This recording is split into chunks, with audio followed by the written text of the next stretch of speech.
Magelang, Jawa Tengah yang dibangun abad 8 hingga ke abad 9 oleh dinasti Sailendra, diakui sebagai candi terbesar di dunia pada tahun 1991.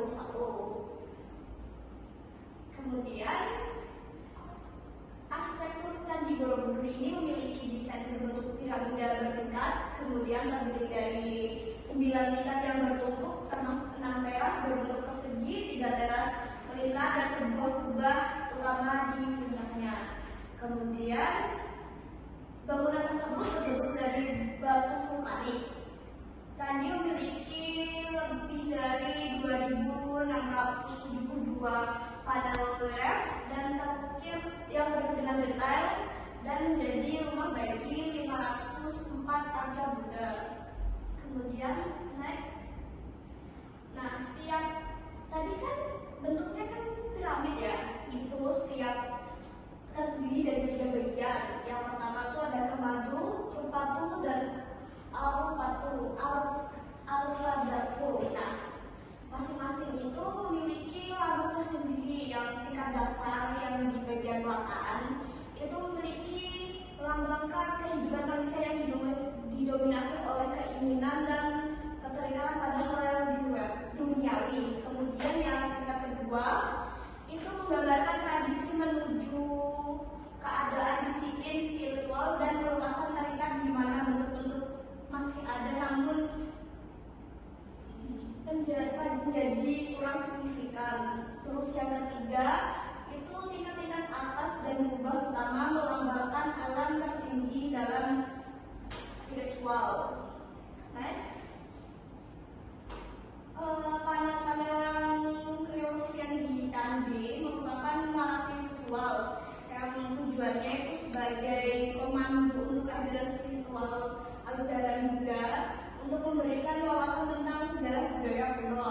Maknanya tersendiri itu sebuah karya agung dalam bercerita melalui seni dan desain yang rumit. Kemudian tema yang tercermin itu dalam untuk kehidupan sehari-hari, termasuk dalam ajaran Buddha dan cerita Jataka. Kemudian memiliki ciri khas tersendiri yaitu yang sering disebut di buku besar terbesar di dunia yaitu di batu.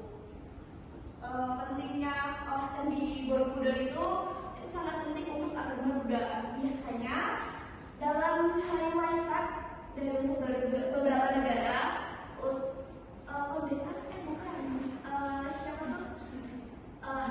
biksu dari bermacam negara akan berjalan kaki menuju Candi Borobudur untuk merayakan hari Waisak. Padahal event setiap tahun di Waisak itu penerbangan lampion itu bisa diakses oleh umum maupun mereka yang beragama Buddha. Next. Ini terdapat bentuk budaya lokal sekitar Borobudur. Yang pertama dalam seni terdapat batik Magelang, ukiran batu, dan gambaran tradisional. Tarian tradisionalnya tuh terdapat tari Sleng, Jatilan. Kemudian upacara adat ada Hari Raya Waisak, Grebek Sawal. Kemudian di kerajinan terdapat soal candi dari batu dan kayu. Kemudian kulinernya terdapat nasi lesak, tutuk kio, dan tempe ketan. Next. Fun fact-nya, di setiap daerah itu di sekitar Candi Borobudur memiliki keunikannya sendiri. Entah itu sebagai desa yang pengrajin ukiran batu atau mereka yang membuat ulekan.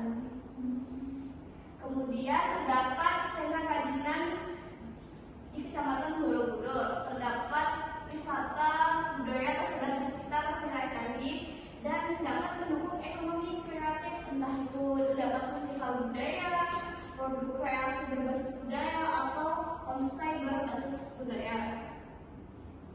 Dapat tugas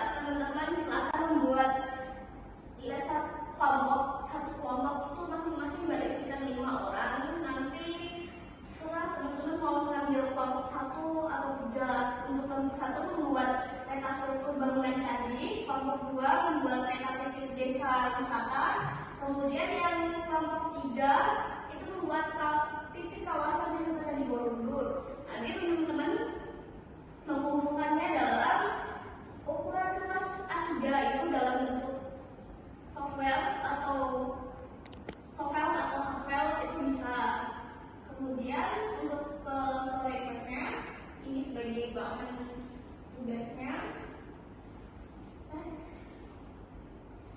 Nah, ini terdapat sejarah dan tujuan candi, pembangunan candi. Tadi di paper sudah ada, bisa di next. Nah, insert. Yang pertama ini sebaran budaya lokal atau tradisional, interaksi budaya dan identitas nasional. Beberapa desa di Candi Borobudur telah dianggap sebagai desa wisata karena keunikan dan kelestarian budaya lokalnya. Yang pertama terdapat Desa Candi Rejo, yaitu melestarikan budaya pertanian tradisional dengan sistem irigasi. Wisatawan dapat mengikuti kegiatan seperti membatik, menaiki andong, dan belajar gamelan. Desa Candi Rejo menunjukkan prinsip ekonomi berbasis budaya. Kemudian yang kedua terdapat Desa Wanurejo, yaitu terkenal dengan seni pertunjukan tradisional seperti wayang, tari, dan musik osum. Desa Wanurejo itu menyediakan pelatihan seni dan budaya untuk anak-anak guna menjaga regenerasi budaya. Kemudian terdapat Tanjung Sari, Desa Tanjung Sari, Desa Majang Sini, dan Desa Karanganyar. Ketiga desa tersebut berfokus kepada kerajinan tangan seperti topeng, anyaman bambu, dan souvenir budaya. Ini terdapat di YouTube, nanti teman-teman bisa eksplor lebih lanjut soalnya di story-web terbatas aksesnya. Kemudian ini terdapat tadi event tahunan yang di Candi Borobudur saat Waisak. Kemudian ini terdapat kawasan wisata di sekitar Borobudur. Yang pertama itu terdapat ini Candi Borobudur yang tersendiri.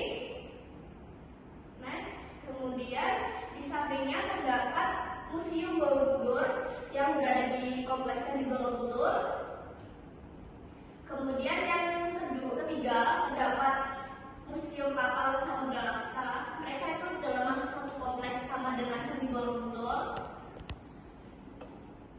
Keempat, kita geser sedikit ke Candi Mendut, yaitu merupakan candi Buddha yang terletak di Kabupaten Magelang. Candi ini dibangun pada pemerintahan Raja Indra dari dinasti Sailendra. Berarti masih 1 abad dibangunnya dari Candi Borobudur. Next. Kemudian ini terdapat Candi Pawon, termasuk Candi Buddha yang terletak di Kabupaten Magelang. Candi Pawon ini di antara Candi Borobudur dan Mendut sering dianggap juga sebagai bagian jalur ritual agama yang menghubungkan ketiga candi tersebut. Next, ini terdapat Museum Haji Widayat. Itu museum seni yang terdapat di Kabupaten Magelang. Itu menampilkan 1000 lebih dari karya seni miliknya serta seniman lainnya. Kemudian terdapat Taman Rekreasi Mendut. Ini mungkin di sekitar Candi Mendut ya teman-teman, tapi titik pastinya tuh di antara sekitar Senian. Kemudian